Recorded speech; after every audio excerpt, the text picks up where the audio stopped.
Hey everybody, so this is the first of a couple of videos where I'm going to give you some really clear strategies for active reading, annotating, and note-taking while you're in the MCAS so that you are collecting great evidence to help you answer the questions, especially the open response prompts. So here I am on the first page of the practice test. And every once in a while, I'm going to pause my video and ask you to do some annotating to practice what we're talking about. So you want to pause this video right now and open up your own copy from TestNav of the practice test. So you can find that in the link in the first MCAS prep folder, the overview folder. So pause this video and get that opened up so that you can move back and forth between the two of them, and then restart the video and we'll begin talking about how to annotate and take good notes. So as you know from the previous video, if you want to get a sense of the test, you click the review button and you can see all the questions that are on the test. And this is the same test that you looked at when we were looking over how TestNav works. So you're familiar with it already. I don't know if you had a chance to read any of the passages, but I didn't ask you to, so probably not.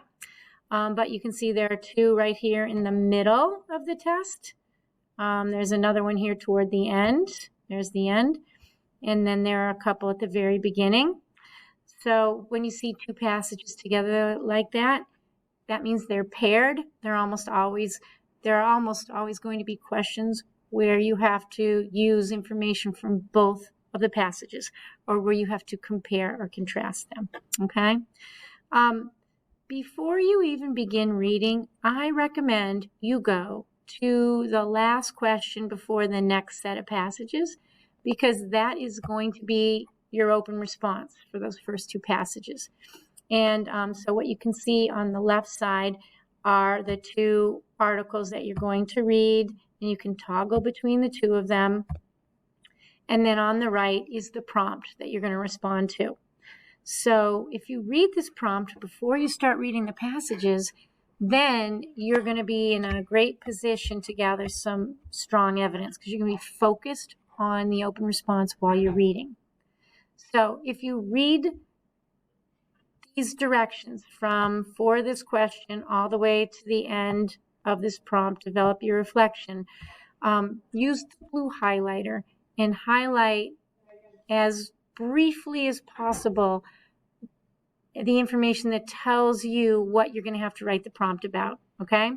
And pause the video and then go ahead and do that. Highlight the key directions in the prompt to help you with annotating when you're reading. And when you're done, restart the video and we can compare notes. Okay, so I just did what I asked you to do, and this is what I highlighted. So I know that the genre that I'm going to write in is narrative, and it's also going to be a reflection. That's a kind of narrative. I'm going to be reflecting back, and I'm going to be reflecting back on this woman's life from the perspective of one of her adult children, including the effect she had on their lives.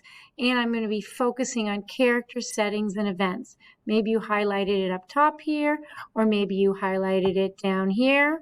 Doesn't really matter, right? As long as you know that when you're reading, you need to focus on those details so that when you start writing your reflection, you have all of your evidence already standing nice and prominent for you. You don't have to hunt and peck and try to figure it out.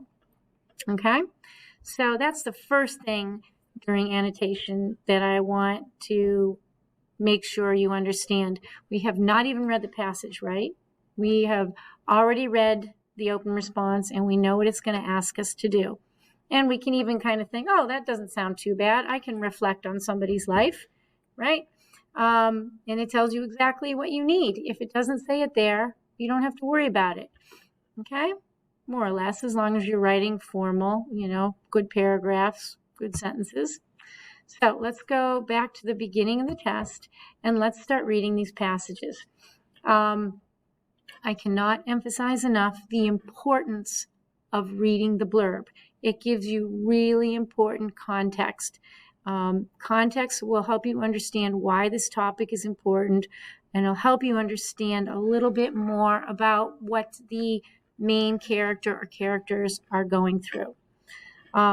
So remember, the blue highlighter is reserved for anything that's going to help us with the open response. So you're going to want to use one or two other colors for any other highlighting that you want to do that helps you pick up the central message and the key details of this text. Don't get too fancy with this.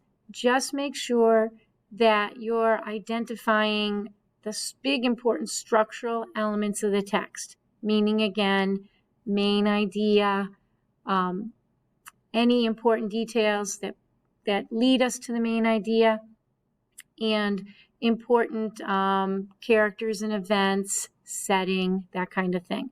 We're already highlighting characters, events, and setting for the prompt, right? So if you're already highlighting them in blue, that's fine. So now look at the first, I'm going to say the first 4 paragraphs and the blurb and figure out what you want to highlight based on those directions. Highlighting in blue for the prompt, highlighting in just overall comprehension with another color. All right, do that for a few minutes, and when you're done, restart the video, continue to play this video, and we can compare notes.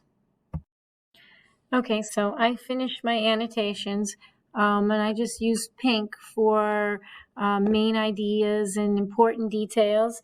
So in blue, you'll see I highlighted there this time period, right? Very important. That's part of the setting, and the fact that there was poverty and unemployment all over the country. And I highlighted in pink that the passages discuss a famous photograph because that's about the main idea, right? I highlighted this first sentence because it tells me what and when and where. It gives me a little bit more of the context for this story. I didn't highlight it in blue because this is not about Thompson, right? It's about this photographer lady. So it's important to the story, but not to Thompson. And then the only other thing that I highlighted in paragraph 2 was this suspenseful little sentence that, oh, she had no inkling that the next hour she would create a famous piece of history. So, you know, that's really kind of hammering home the point that these 2 articles are about a famous photograph. So this must be the photographer, and this must be the story about how she got that picture, right? So then as I continued, in paragraph 3, oh, she sees something interesting. So this must be the moment where she discovers the photo. And the thing that she found was a sign for a pea pickers camp. And then a little more background about what was going on in the country.